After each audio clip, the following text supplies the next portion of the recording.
Hello, brothers and sisters. This is DTM TV Enyanya, and I'm your host, Elijah Meru. This evening, I want to thank you, all of you who have been supporting us in this our channel. Thank you for tuning in this evening. Thank you, wherever you are, in your house, in your car, wherever you are watching us. We really want to thank you so much for tuning in and for being our subscriber, for being part of this family, for being part of those who are decolonizing their minds. Because I know for some time people think like the colonization has ended, but for sure we continue to be colonized by by all means, whether we're talking about the system of education, whether you're talking about the media and everything. Everywhere here you go, we are still colonized. And so today I want to bring a very interesting guest to you, somebody who I call a living legend, somebody I call a living ancestor. And this is a woman who, I don't know what we can do. We can just support her. And this is Ambassador Arikana Chihombori Kwao, who was appointed by the former EU chairman, African Union chairperson, by the name of Zuma, the former wife of Zuma, and who was the chairman of the African Union. When she appointed Ambassador Arikana Chihombori, I don't know how she got to know her, and I don't know what prompted her to nominate this lady to be our representative on in the diaspora here. And this lady did a tremendous job, and she continues doing it, because the enemy, again, when they realize that this lady is making a lot of noise and she's working a lot of people, they made sure that they terminated her contract with the African Union. But before they knew it, she had already gotten placed into our hearts. Everyone wanted her to continue. People made even wrote some letters to the African Union, even though we knew for sure that it will end nowhere. But now she has been going everywhere talking about what they have done to us and how we could unite and how we can come together. And I want you to understand what she's talking about here, because she's giving us everything that we need, and it's up to us. She will not do everything in our place. She's just giving us the information that we need, because the information is power. We will not say that we didn't know, because now she's telling us, even though she's also going ahead to the next level and trying to bring us together so that we can be able to also be strong economically. But here she's revealing to us that the enemy is always, they planned 400, 500 years to dominate us and to make sure that Africa and her children are forever defeated. But I'm sure we will not be defeated forever. This plan, if it was to defeat us, they would have finished us. And I know for sure they've done everything they could, but God has always been in our side. So listen to her, and I will be right back after this. Thank you.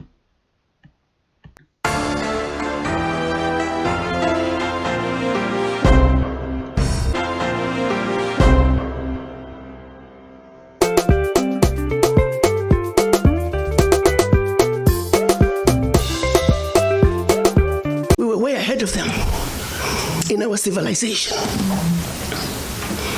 They set out to destroy us. And Berlin Conference put the nail on that coffin. So they gave Djibouti the same sovereignty as the United States. They gave Burundi the same sovereignty as China. They gave Togo.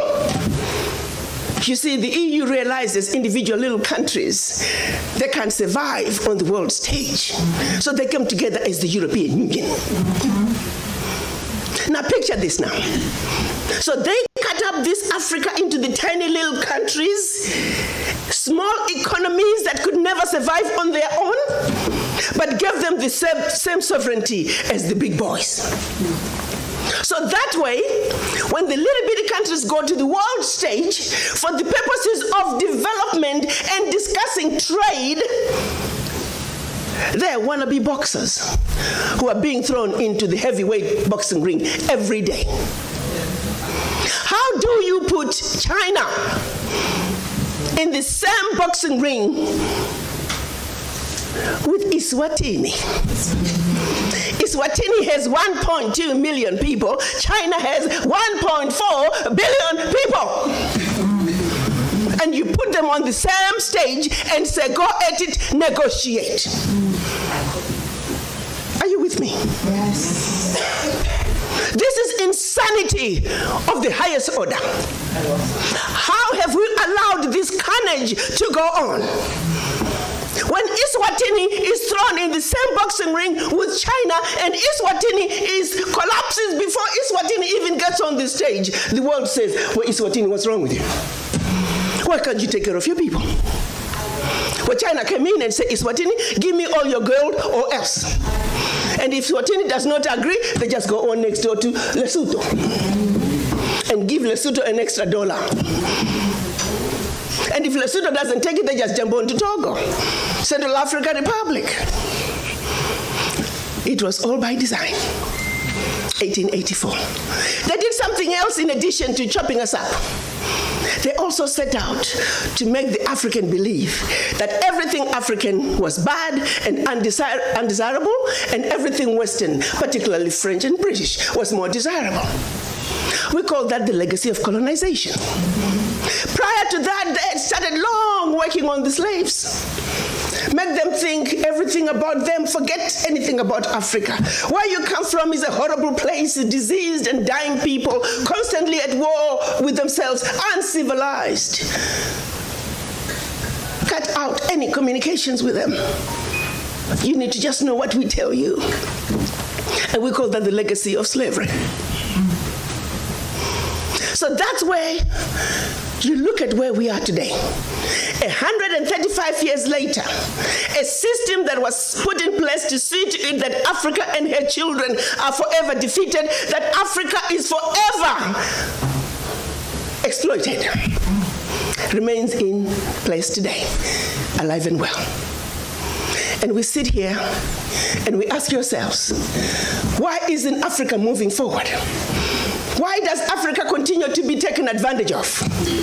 Well, I'll tell you why, very simply. Until Africa comes together as a continent speaking with one voice, one continent, one people, nothing, and I repeat, nothing is gonna change. As individual little African countries, we are wannabe boxers. We will never make it fighting against the heavyweights. We must speak with one voice. Yeah. And this is exactly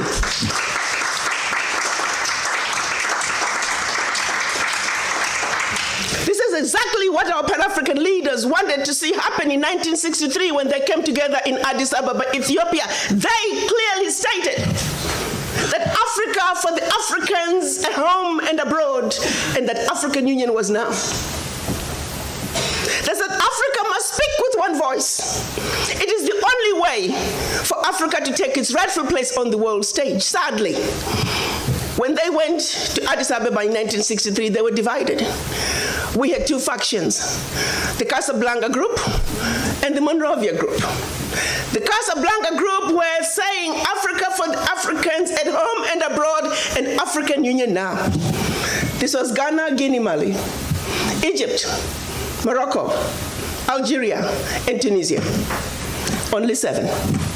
The other 25 of the 32 who attended were the Monrovia group. They were the nationalists. They said, let's go slow. Let's kind of wait on this Pan-African thing. 55 years later, 56 this year, we're still going slow. As if it wasn't bad enough that we were divided up into the tiny little countries that we are today. The gift that Berlin Conference gave us. One other thing that France did between 1958 and 1961 in the name of giving us our independence as African countries. France forced the Francophone, and I hate that terminology. There is no such thing as Francophone, Anglophone. They made it up. But for the purposes of communication, I will use that. 14 of those countries, they said, in order for you to get your independence from us, you must sign this document. You thought they could have found a better name for the document. The document was called the Pact for the Continuation. I repeat, the Pact for the Continuation of Colonization. We are talking about giving you independence, but sign this pact for the continuation of colonization in a different format. And I'm going to highlight some of those issues that they said you must agree to if you are going to be independent. Hello. Maybe we need to redefine the meaning of independence for the French.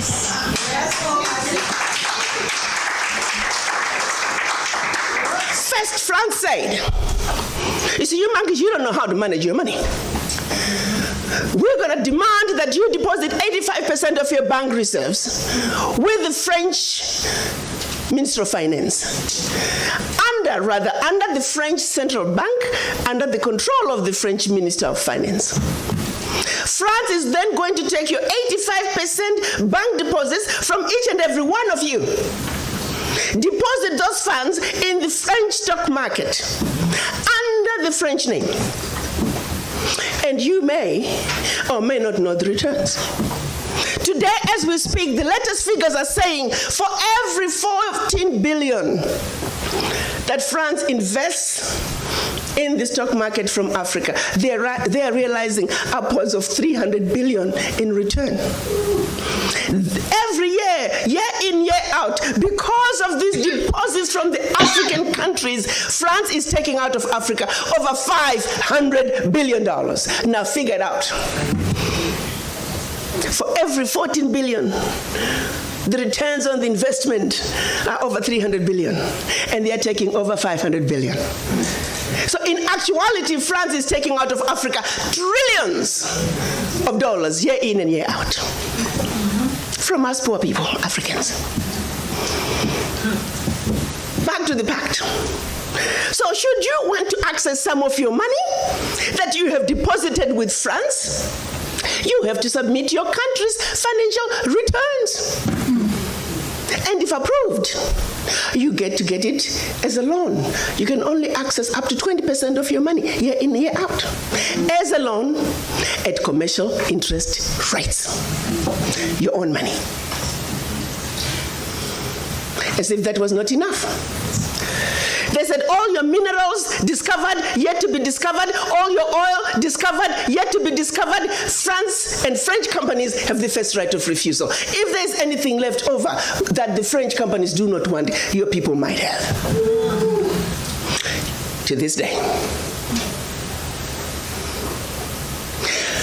They said you will only use the currency that we created for you because you're special Africans. We call it the CFA. There was the Central African CFA and the Western African CFA, same animal. And that France is the only one that can print it for you. 1958. Fast forward. They're still printing it for us. And if you start misbehaving, they just stop printing your money. And your country's in trouble. They also said your language of instruction shall be French, whether you like it or not. That France will have military presence in your country. That your military can only be trained by France. That you can only buy military equipment from France. That you cannot have any military alliance with your neighbor. And that in the event of war, your allegiance is only to France. And furthermore, because they have military presence in your country, they can invade you without notice should they feel that the interests of France in your country are being violated. Teach, sister, teach. Speak on, sister. Fast forward, 2019, nothing has changed. The same people who have the audacity to tell us that we are poor countries, they are taking trillions out of Africa every year. And what is the African doing? Like an obedient, programmed black man, we just give in. We know the facts, but we just do nothing about it. Now, you have to say some of the fears are real, because if France that has sold you inferior equipment to theirs, France that has trained your military to be inferior to their military, they are now in your country. They can invade you. They have the permission to do so. They can destabilize you. And then one might say, why is it that African leaders haven't done anything about this deplorable situation? Well, let me tell you, my brother and sister, they have tried. Documented to this day, 22 coups where leaders were assassinated. France had something to do with it. The first 7, when they decided they were pulling out of the CFA and that they're going to print their own money, they were assassinated. Every time an African leader has tried to do what's best for their country, they were assassinated. Majority of them aided by France. It's a known fact.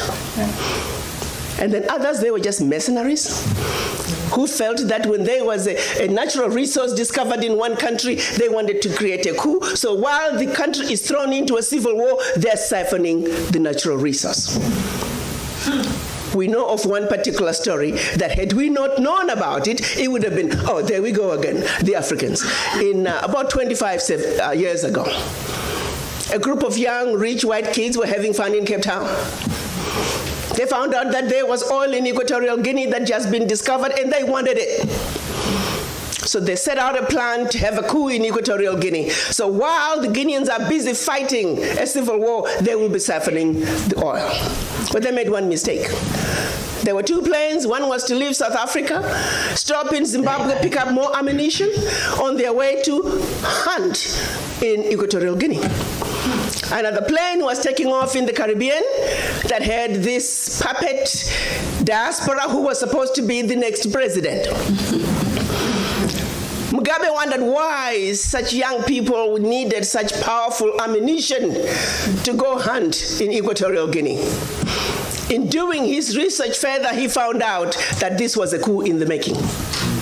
He allowed them to land in Zimbabwe. They loaded their plane, and just before takeoff, they were all arrested. The ringleader of that group was none other than the son of the former Prime Minister of the United Kingdom, Margaret Thatcher. She had to fly to Zimbabwe and paid handsomely to get her son out. The last one of those prisoners left Zimbabwe about 6-7 years ago.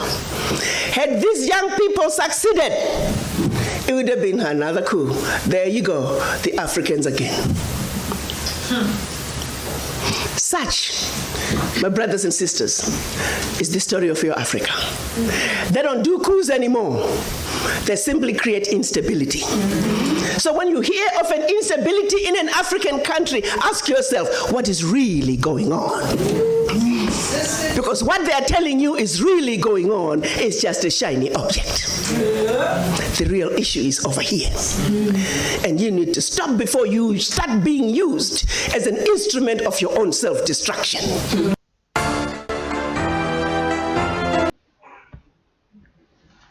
There you have it. You have it from the horse's mouth. I love this mama. I love her. I love her with all my heart. And they came to us. They were running from starvation, from calamities in their own countries. We welcomed them. We gave them shelter. But before we know it, we became slaves, being sold like chicken, like commodities. It started then, it's still happening right now. Because for some other people, we are just commodity. We are just goods. We are just good to be exploited. And you can hear clearly how they did that, how they were able to sit down to plan for this to happen forever. And because they planned it, it can be undone. But it takes people who are decolonized themselves, because we were colonized.